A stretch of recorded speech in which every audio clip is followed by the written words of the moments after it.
And I understand that there is difference between people who have healthy skepticism and people who are judgmental.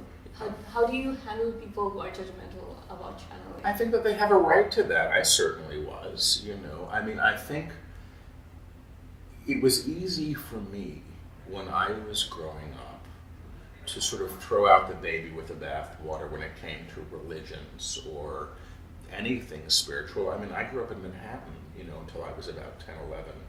And with the exception of one very weird year in a parochial school where we didn't do anything religious at all, I had no exposure to any of this stuff. So, you know, I thought that people that prayed were deluded or, you know, maybe not too bright or any of those things. I'd never had permission to have a spiritual life. And in retrospect, I think that was a good thing, because I was very, very hungry for one without knowing it, but I was as judgmental as anybody else. So I think the healthy skepticism is fine. You know, I don't know how this happens. I would like someday to get wired up in a lab, because there's something that happens physically. I don't know why my eyes change color. I just hear the reports. I don't know how the energy works or how my brain works when I'm doing this. Mm-hmm. It's a very physical experience for me, and not a very graceful one, truthfully. Occasionally I see videos of people channeling and they're sort of floating along in a cloud, and I go, boy, I wish it was like that for me. With me, it's like, bang, here we go, and I'm just trying to keep up with it, you know, and it's very arduous physically, and I've been known to channel for 5 hours in a day, which is 5 hours of dictation, often on my feet.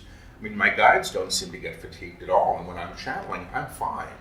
And the moment it's over, I feel like I just got, you know, I just went through. Do you feel drained?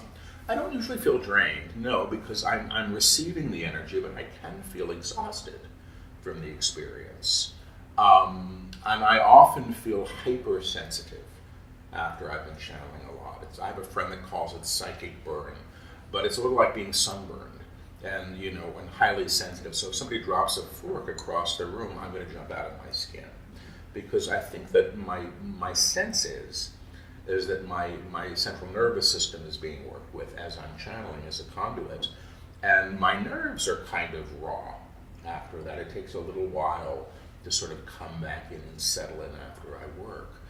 But, you know, it's not a terrible thing at all. It really is just how I experience it. There are things that I know how to do to care for myself as a result.